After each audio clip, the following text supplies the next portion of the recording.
भगवान ने ये कहा, सततम कीर्तयन्तो माम यतन्तश्च दृढ़व्रतः नमस्यन्तश्च माम भक्त्या नित्य युक्ता उपासते। वे लोग जो भजन में, भाव में, भक्ति में नित्य निरंतर जिनका मन डूबा हुआ है और जिनके यत्न में, प्रयत्न में, प्रयास में कभी कमी नहीं होती,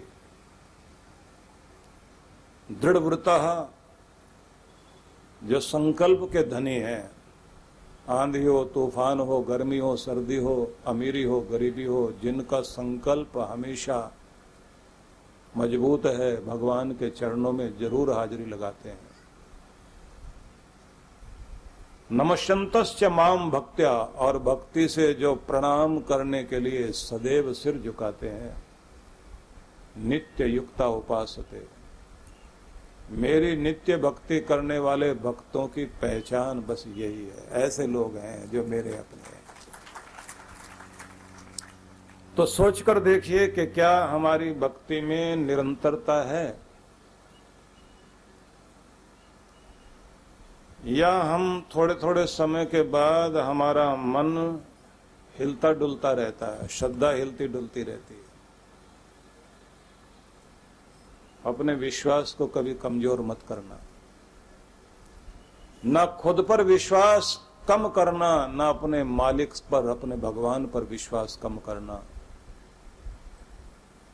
हर आदमी को स्वाभिमान पूरा होना चाहिए कि मैं भी कुछ हूं, अभिमान नहीं। अभिमान वो है कि जब आदमी कहता है मैं ही मैं सब कुछ हूं, बाकी कोई कुछ भी नहीं। स्वाभिमानी कहता है मैं भी हूं, दूसरे भी हैं, मुझे अपना भी मान पसंद है, लेकिन दूसरों का भी सम्मान मुझे अच्छा लगता है, मुझे दूसरों की भी इज्जत करता हूं। जो खुद की भी कद्र करे और दूसरों की भी कद्र करे, वो है स्वाभिमानी। जो गर्दन हर जगह झुके, उस गर्दन की कोई कीमत नहीं है, लेकिन जो अपने गुरु के आगे, बड़ों के आगे और अपने रब के आगे झुके, वो गर्दन कीमती है। हर जगह गिड़गिड़ाते हुए नहीं घूमना, और ना अपने आंसू दुनिया को दिखाना, क्योंकि आपके आंसुओं की कद्र करने वाला दुनिया में कोई नहीं। एक ही दर है जिस पर सबके आंसुओं का हिसाब होता है, वो ऊपर वाले का दर है, वहां जाके आंसू प्रकट करना। और वो भी कभी कभी करो, हर समय रोते रहने की आदत मत बना लेना। खुश होकर जाइए और खुशियां लेकर आइए। जब बहुत गले तक आंसू भरे हुए हों और मन बहुत दुखी हो, तब जरूर आप उसको कह सकते हैं। और ये याद रखिए, रुलाने वाले जो लोग हैं ना, वो पराये कम होते हैं, अपने ज्यादा होते हैं। ज्यादा करीब के रिश्ते ज्यादा जलने जलाने का काम करते हैं। और कमाल की बात तो यह है कि जीते जी भी जलाते हैं और मरने के बाद तो आग लगाते ही हैं, तब भी जलाते हैं। और दर्द भी उन्हीं की मार से होता है।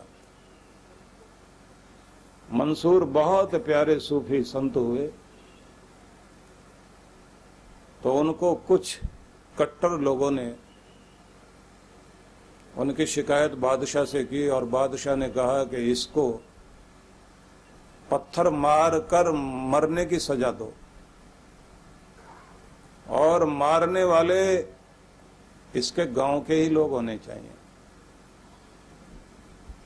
तो सारा गांव इकट्ठा हो गया पत्थर मारने के लिए, और सिपाहियों से कहा गया हर घर से आदमी निकलने चाहिए, जो नहीं आए उसका रजिस्टर में नाम लिखो। तो सब लोग आए, पत्थर मारना शुरू किया। तो चोट लगती थी, खून बहता था, लेकिन इसने उफ तक नहीं की। सब लोगों की भीड़ में इसका अपना दोस्त भी आ गया पत्थर मारने के लिए, लेकिन उसने पत्थर नहीं मारा। उसने एक कागज में फूल लपेटा और फूल लपेटकर इस तरह फेंका जैसे पत्थर फेंक रहा हो। जैसे वो कागज जाकर इसे लगा तो ये रोने लगा, आंख में आंसू आ गए। तो दोस्त ने कहा, दूसरों के पत्थर पर भी नहीं रोए, मेरे फूल पे रो पड़े। तो इसने कहा, बात चोट की नहीं है जो बाहर लगती है, दर्द इस बात का हुआ है, मारने वालों में आज तू भी आके खड़ा हो गया है। वो तो पराये थे जो मार रहे थे, लेकिन तू तो मुझे जानता था ना। मारा तो तूने भी है, भले एक कागज मारा हो, लेकिन मारा जरूर है। इसलिए दिल रोया है कि तू भी चोट पहुंचाने आ गया। इसलिए कहते हैं ना कि कभी कभी अपनों की मार की चोट ज्यादा लगती है और रोना भी ज्यादा आता है। सुनार और लोहार दोनों की दुकानें बार पास पास में हैं। तो सुबह सुबह का समय और लोहार ने भी अपना काम शुरू किया, हथौड़ा लिया लोहे का, लोहे को पीटना शुरू किया। सुनार ने जो है लकड़ी की हथौड़ी पकड़ी और सोने को पीटना शुरू किया। तो एक कण टूटकर लोहे का सुनार की दुकान पर आकर गिरा। जैसे गिरा तो सोने ने लोहे से पूछा, दोस्त पिट तो हम भी रहे हैं, पिट तुम भी रहे हो, पर इतने जोर से शोर क्यों मचाते हो? लोहे ने कहा कि हाँ ठीक है, चोट तुम्हें भी लग रही है, चोट हमें भी लग रही है, पर सोने तुम्हें तो गैर पीट रहा है और मुझे तो मेरा अपना मार रहा है, इसलिए चोट ज्यादा लगती है और आवाज भी ज्यादा होती है। तो लोहा लोहे को मारता है ना। जब अपना अपने को दर्द देता है तो बहुत रोना आता है। और हम अपनों के लिए जीते जीते जिंदगी भर गुनाह करते रहते हैं और अपनी आत्मा को कलुषित कर लेते हैं। एक ही कीमती जीवन मिला, वो भी हम ऐसा मलिन करके जाते हैं। मोह के कारण जो मुक्ति होनी चाहिए वो हो नहीं पाती। इसलिए ध्यान रखिए कि फर्ज निभाना तो सबको है, लेकिन फर्ज निभाने के चक्कर में आप कि ज्यादा से ज्यादा दौलत छोड़ जाऊं अपनों के लिए, तो ज्यादा पापों की गठरी भारी हो जाएगी और वहां कोई कुली नहीं मिलता जो आपकी गठरी को उठा के ले जाएगा, खुद ही ढोनी पड़ेगी। और खुद ढोना बहुत मुश्किल है, क्योंकि जो कर्म कर लिए वो रुलाएंगे जरूर। वो गठरी आंसुओं की होती है, वो दर्द की गठरी होती है। इसलिए कहा जाता है कि हर दिन आदमी को अनजाने में गुनाह होते हैं तो जानबूझ के पवित्र कर्म करने चाहिए और अच्छाई को कभी कल पर नहीं टालना चाहिए। ये बात ध्यान रखिए, क्योंकि बुराई तो कभी भी कल पर नहीं टिकती। वो तो कहती है आज ही नकद सौदा करो, किसी ने गाली दी तो अभी 4 गाली सुना कर आओ, और किसी ने अच्छा किया है तो धन्यवाद आदमी उसी समय नहीं करता, सोचता है कल जब इधर से निकलेंगे ना तब उसको थैंक्स करते हुए जाएंगे, और वो कल कई महीनों बाद आता है। सेवा करेंगे, दान पुण्य करेंगे, दे देंगे पैसा, ऐसे कहाँ भागे जा रहे हैं। लेकिन किसी का लेकर भाग जाए आदमी या किसी को चोट पहुंचा दे, बुराई मन में आ जाए, गुस्सा किसी के प्रति आ जाए, मन में ईर्ष्या आ जाए, तो आदमी ये नहीं सोचता कि आज के बजाय कल इसको बुरा भला कह देंगे। बुराई को आप आज पर रखते हैं और भलाई को कल पर टाल देते हैं। होना ये चाहिए, भलाई को आज पर रखिए और बुराई को कल पर टालिए, तो आपकी जिंदगी अच्छी बनेगी। क्योंकि बुराई जिद्दी है और भलाई शर्मीले, तो इसलिए हम लोग भलाई को तो आगे सरका देते हैं। भलाई जिद्दी नहीं है, बुराई इतनी जिद्दी है, वो कहती है अभी इसी समय 4 सुना के आनी है, अभी बदला लेना है, अभी चोट पहुंचानी है। मन में खोट आ जाए तो आदमी ये नहीं सोचता कल करूंगा, उसी समय दिमाग खराब होता है। तो जब आपके अंदर पवित्रता आती है तो ये ध्यान रखिए, आप भलाई को आज पर रखते हैं, इसलिए कहते हैं धर्म नकद सौदा है, वो उधार का काम नहीं है उसमें। धर्म को आज के लिए रखिए, भक्ति को आज के लिए रखिए, अच्छाई को आज के लिए रखिए, तो अनजाने में होंगी भूलें। जान बूझ के हर कुछ अच्छा हर रोज करें। अपना खाता पुण्यों से इतना भरो कि जब आपकी जिंदगी में दर्द आए तो पुण्य सामने आके खड़ा हो जाए, आपका रक्षा कवच बनकर आपको बचाने के लिए आपके सामने आ जाए। आपने कहां कहां पैसे खर्च किए वो कीमती नहीं है, लेकिन जब आप धर्म के क्षेत्र में कुछ खर्च करते हैं ना, तो दादू दयाल ने लिखा, दादू दिया है भला दिया करो दो हाथ, दोनों हाथों से दिया करो। और दिया का मतलब दान और दिया का मतलब दिया, दीपक। दादू दिया है भला दिया करो दो हाथ, दिया घर में चांदना। जिसके घर में दिया है उसके घर में रोशनी है, और जिसने अपनी जिंदगी में दिया है उसके घर में भी रोशनी है। दिया घर में चांदना, दिया चाले साथ। और आपने दिया है तो वो आपके साथ साथ चलेगा। मरने के बाद दुनिया में कोई भी आपके साथ नहीं जाता, आपका पुण्य ही आपकी रक्षा करने के लिए दोस्त बन के साथ जाता है, जो वहां भी आपकी रक्षा करता है। इसलिए हर दिन ये कोशिश करिए कुछ न कुछ पुण्य हमारे द्वारा जरूर हो जाए। और जैसे हमारे ग्रंथों में लिखा है कि विकसित होना ही जीवन का उद्देश्य है। हमारे अंदर हर दिन कुछ न कुछ विकास होना चाहिए, उन्नति होनी चाहिए। पहले से ज्यादा समझदार, ज्यादा सुलझे हुए, ज्यादा शांत, ज्यादा प्रेम वाले, और ज्यादा मधुर, और ज्यादा प्रिय पात्र प्रभु के हम बने। हर दिन आपके अंदर कुछ न कुछ विकास होना चाहिए, कुछ न कुछ डेवलपमेंट होनी चाहिए, और वो भी अच्छी। जैसे जैसे उम्र आगे बढ़े तो ये ध्यान रखिए, भगवान ने व्यवस्था दी है। आपने देखा है ना कि ऊंचे पहाड़ हरे भरे पेड़ों से ढके हुए दिखाई देते हैं, लेकिन उनसे भी ऊंचे पहाड़ वो होते हैं जिनमें सफेदी दिखाई देती है, बर्फ दिखाई देता है, और उनके कारण ठंडक आती है मौसम में। तो एक उम्र आती है आदमी की जब इंसान के सिर के ऊपर सफेदी आती है।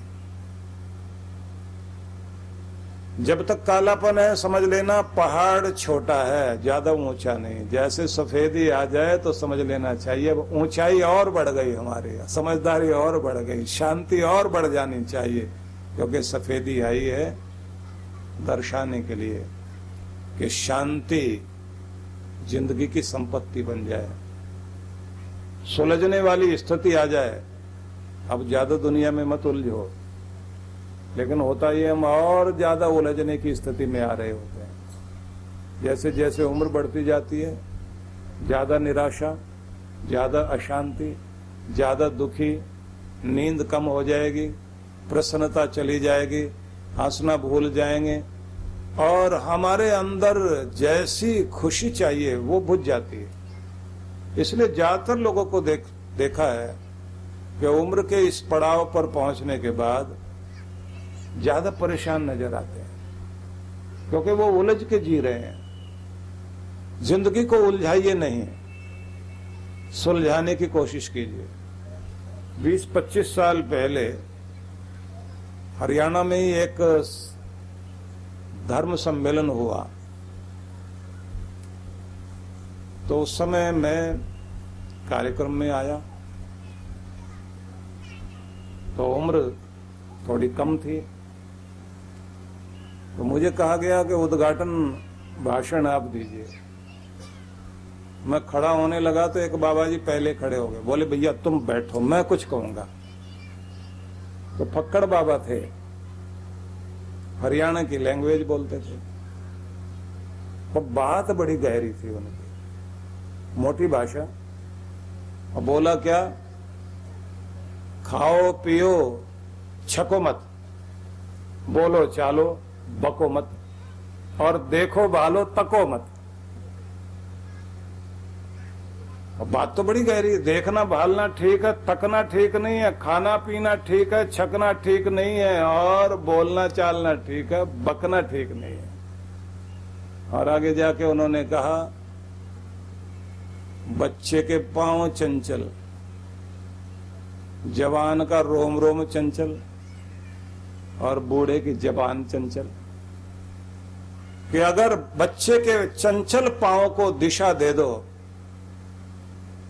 और जवान के रोम रोम की चंचलता में होश दे दो और बुढ़ापे को परमात्मा का नाम दे दो, तो जीवन सफल हो जाएगा।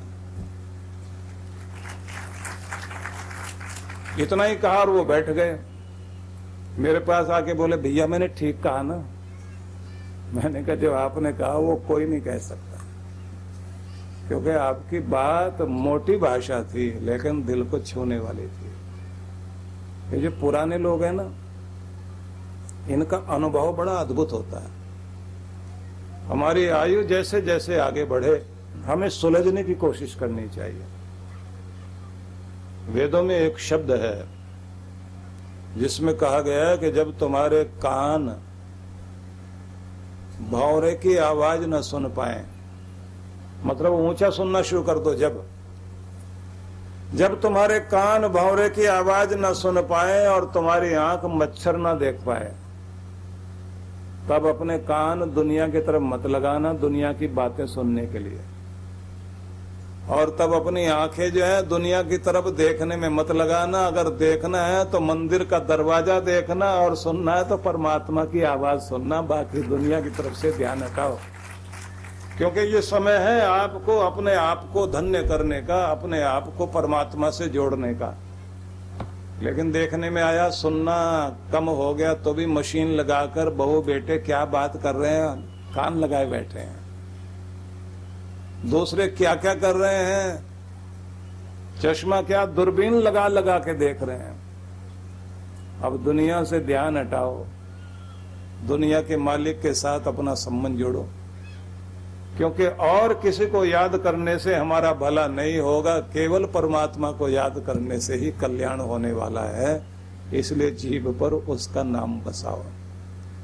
महाराष्ट्र में संत हुए हैं तुकाराम, उनकी एक प्रार्थना है, वो प्रार्थना बड़ी अद्भुत प्रार्थना। उन्होंने अपनी वाणी से प्रार्थना की, कहा मेरी जीभ मेरा साथ निभाना, जब आखिरी सांस आ रही हो उस समय परमात्मा का नाम बोलने में कांपना मत, एक बार जोर से उच्चारण कर देना जिससे मेरा कल्याण हो जाए। क्योंकि उस समय तुम्हें दुनिया याद आएगी, दुनिया का मालिक अगर याद आएगा तो ही तुम्हारा कल्याण होगा, नहीं तो नहीं कल्याण होने वाला। तो लगातार अपनी आदत बनाओ उस प्रभु को याद करने में। तो कृष्ण भगवान जो कहते हैं ना, सततम कीर्तयन्तो माम यतन्तस्य, जो नित्य निरंतर मेरा कीर्तन मेरा स्मरण करते हैं और जिनका यत्न लगातार जारी है, जो अभ्यास में लगातार बैठते हैं, तो ये आदत बना लीजिए, चलते फिरते उठते बैठते सोते जागते नाम जपने की आदत बनाओ। श्वास श्वास में परमात्मा का नाम आपके मुख से उच्चारण हो। और भले ही दिन अच्छे चले या बुरे चले, आप कभी दुखी होकर नाम लें या खुश होकर के नाम लें, नाम जरूर लेना। तुलसी अपने राम को रीझ भजो या खीज, भूमि पड़े उपजेंगे उल्टे सीधे बीज। आपने कैसे भी बीज बोए हैं उगेंगे जरूर, आपने नाम जपा है कल्याण जरूर करेगा, कैसे भी बोलो जरूर। तो चलते फिरते उठते बैठते सोते जागते आपके मुख से अपने प्रभु का नाम निकलना चाहिए। लेकिन एक बात का ध्यान रखें, जहां भी जाएं जहां भी उठें बैठें अपने प्रभु की लीला को देखें। विश्व में अनाथ समस्या भयावह है। भारत में अनाथ लावारिस बच्चों की संख्या 4 करोड़ से अधिक है। बेबस, लाचार, भोले बचपन को आपके प्रेम और सहयोग की जरूरत है। हम सूरत, गुजरात और कानपुर, उत्तर प्रदेश में 2 अनाथालय चलाते हैं। अत्यंत गरीब 1000 बालक बालिकाओं के लिए फरीदाबाद, हरियाणा में ज्ञानोदय विद्यालय और झारखंड प्रदेश में नक्सली समस्या आतंकग्रस्त क्षेत्र में आदिवासी बालक बालिकाओं के लिए 2 स्कूल संचालित करते हैं। इस महान कार्य के लिए आपके आर्थिक सहयोग से इन बच्चों का भविष्य संवर सकता है।